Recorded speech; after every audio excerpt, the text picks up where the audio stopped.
Welcome to Donmar TV News Channel.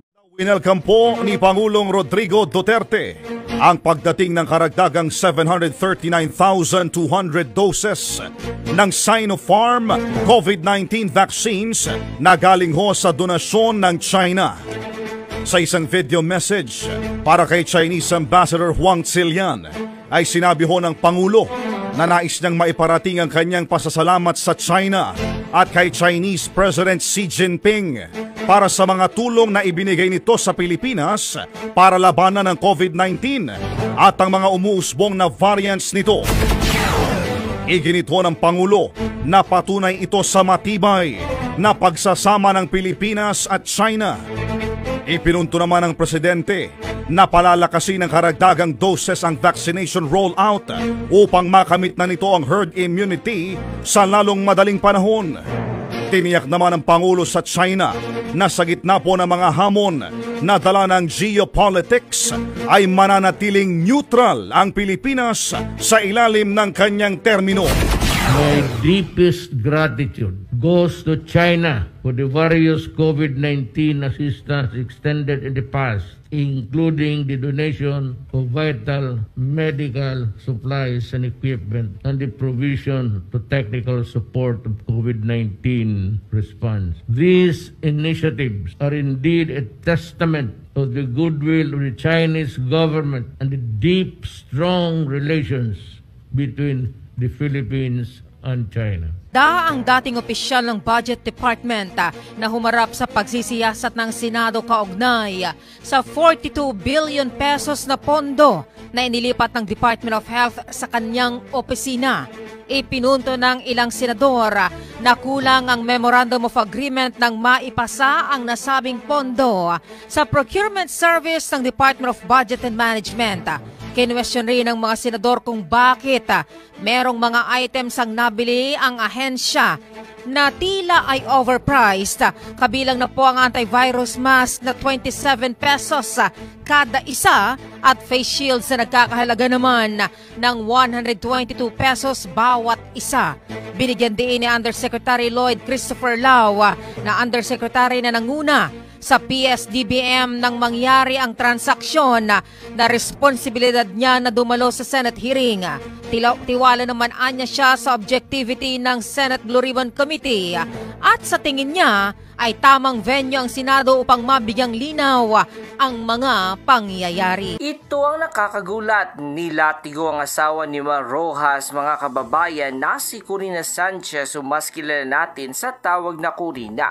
Ang ating Pangulo dahil sinimulan na daw di umano itong inatake ang mga kalaban ng kandidato nito kagaya na lamang daw ni Manila City Mayor Isko Moreno na target daw ngayon ng palasyo. At bilang patunay daw nito, sabi ni Corina ay yung mga pahayag daw ni Pangulong Rodrigo Roa Duterte tungkol sa bikini ni Yorme at naayon pa kang Corina, nangyari naman daw nito nung siya ay artista pa. Buwelta pa ni Corina, parang naman daw walang kabasusan itong ginawa si Pangulong Rodrigo Roa Duterte sa kanyang nakaraan kagaya na lamang daw nung mga kahalayang ginawa niya sa kanyang mga kasambahay na inamin pa daw mismo ng ating Pangulo. Ito ang mga topic na binalita ni Corina Sanchez sa kanyang official article mismo sa mainstream media na Philippine Star ngayon, at ayon nga sa marami sa ating mga kababayan na ito daw di umano ang balitang mababasa natin sa mga bayarang mainstream media.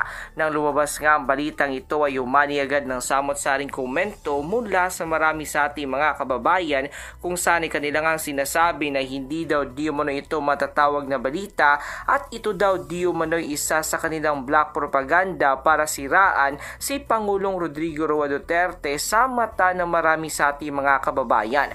Ngunit buwelta naman na marami sa ating mga kababayan ay mabuti na daw sa ngayon pa lang ay alam nila na kung sino ang manok ni Corina, at yun daw di umano'y walang iba kundi ang Manila City Mayor Isko Moreno, kasi nga ay banay ang kanyang ginagawang pagtanggol kay Yorme, kasi nga feeling niya na si Yorme di umano ang magiging daan para mabalik ng muli ang kanilang nawalang instasyon sa mundo ng show business. Kung bago pa lang kayo sa channel na to, huwag kalimutang i-hit ang subscribe and notification bell para maging updated kayo sa lahat pa ng bagong videos na i-upload namin. At yun na nga mga kababayan, question di umano ni Corina Sanchez ang PDP laban ay kanyang tinanong kung ano daw di umano ang pinaglalaban o prinsipyo ng PDP laban, kasi nga daw ay noong unang panahon pa daw ay nakipag-alyado ang PDP laban sa mga dilawan, at ngayon daw di umano'y basta-basta na lang daw tatanggapin ng PDP laban ang Marcos sa kanilang partido na ayon niya ay mortal enemy pa daw ng mga dilawan. Ngunit buwelta naman na marami sa ating mga kababayan ay wag daw di umano mangialam si Corina sa mga ginagawa ng PDP laban, kasi hindi naman daw siya miyembro noon o hindi naman din siya kasapi ng PDP laban, at pakialaman na lang daw niya ang kanyang partido na Liberal Party na hanggang ngayon ay lubog at mas lalo pang lumulubog pa di umano.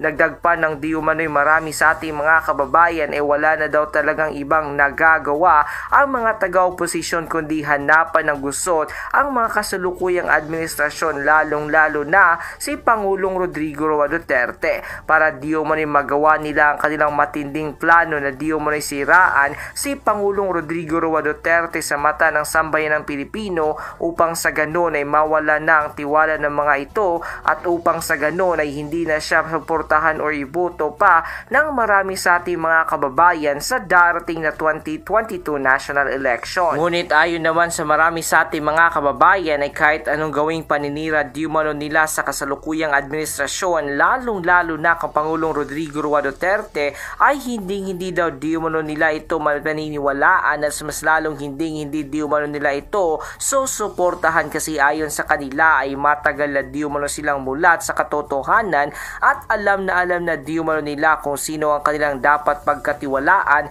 at kung sino ang hindi. At ayon nga sa kanila ay alam na at nakikita nila na totoo at tunay ang pagmamahal ni Pangulong Rodrigo Roa Duterte sa ating mahal na bayan.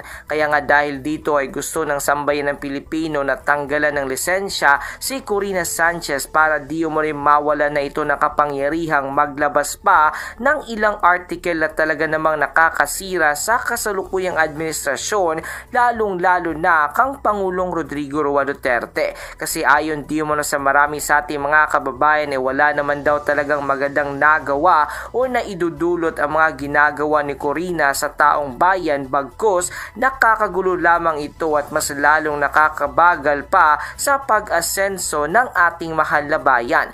Nang lumabas nga ang balitang ito ay umani agad ng samot-saring komento mula sa marami sa ating mga kababayan, kung saan marami nga sa kanila ang hindi napigilan ng kanilang sarili na maglabas ng kanilang hinaing at komento sa mundo ng social media. And the netizens posted, "Ano ba yan Corina? Trying hard match? Ha ha ha, kung iniisip mo na masisira mo si Pangulong Rodrigo Roa Duterte sa mata namin, well, I just want to inform you as early as now na hindi ka magtatagumpay. Alam mo kung bakit? Kasi matagal na naming alam at mulat sa katotohanan at alam na namin na totoo at tunay ang pagmamahal ni Pangulong Rodrigo Roa Duterte sa ating mahal na bayan. Kaya ako sa iyo, mag-resign ka na lang o di kaya tanggalan ka na ng lisensya, kasi wala ka namang kwentang tao kasi ginagamit mo lang ang lisensya mo sa maling bagay tulad ng paninira ng buhay na may buhay. Kaya dapat sa iyo matanggalan na talaga ng lisensya. #unlicensed Corina. Ha ha ha, sobrang halata naman Corina. Pot-pot ka talaga, hindi balita ang ginagawa mo. Yan ay black propaganda nyo, mga dilawan kayo para siraan si Pangulong Rodrigo Roa Duterte sa mata ng sambayan ng Pilipino. Hanip ka rin no, pinagtatanggol mo pa si Yorme kang Pangulong Rodrigo Roa Duterte, pero ganun pa man magpapasalamat pa rin ako sa iyo, kasi as early as now pinapaalam mo na sa amin na si Yorme ang magiging manok nyo sa darating na 2022 national election. Baka nga idol mo pa si Yorme kasi ang mga ginagawa ni Yorme ngayon ay yun din ang mga ginagawa ng asawa mo dati na hindi nanalo kasi hindi pinagkatiwalaan ng sambayan ng Pilipino. Kagaya na lamang ng kunwari nagpapala, namumulot ng basura at naglilinis sa kalsada na partida pa yan, may kamerang nakasunod ha. Ha ha ha, nako sobrang nakakatawa talaga kayo, mga dilawan kayo. Ako pa sa inyo ay itigil nyo na yung mga ginagawa ninyo kasi nag-aaksaya lang kayo ng lakas ninyo kasi hindi naman talaga kayo mananalo kasi hindi naman talaga namin kayo iboboto sa darating na halalan. Alam nyo kung bakit? Kasi alam na namin ang totoo at tunay na pagkatao meron kayo at yun ay isang klaseng pagkatao na hindi dapat pagkatiwalaan na maging leader ng Republika ng Pilipinas. Kaya isa lang talagang masasabi ko sa inyo, manigas kayo, lalong-lalo ka na, Karen.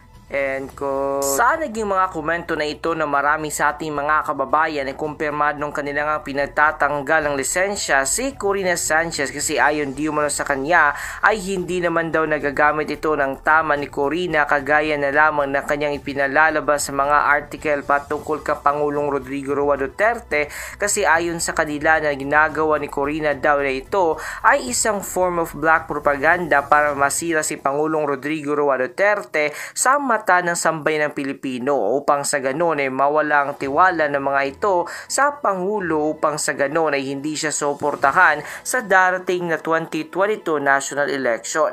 Ngunit buwelta nga ng marami sa ating mga kababayan ay wag na lamang daw ipagpatuloy ng Corina ang kanyang mga ginagawa ngayon kasi hindi naman daw talaga siya magtatagumpay kasi matagal na di umano silang mulat sa katotohanan at alam na daw talaga nila kung sino ang mga taong hindi dapat pagkatiwalaan at suportahan at kung sino ang mga taong dapat nilang pagkatiwalaan at suportahan sa darating na 2022 national election. At isa na nga di umano dito si Pangulong Rodrigo Roa Duterte sa mga dapat pagkatiwalaan kasi nga ay alam na at nakikita nila na totoo at tunay ang pagmamahal nito sa ating mahal na bayan. At yun na nga mga kababayan, ano na ang masasabi mo? Kung meron kayong hinaing at komento tungkol sa video na ito, please don't hesitate to comment it down below. At kung nagustuhan niyo ang video na ito, please don't forget to click like and share na din para mas marami pang makaalam sa makabuluhang video ito.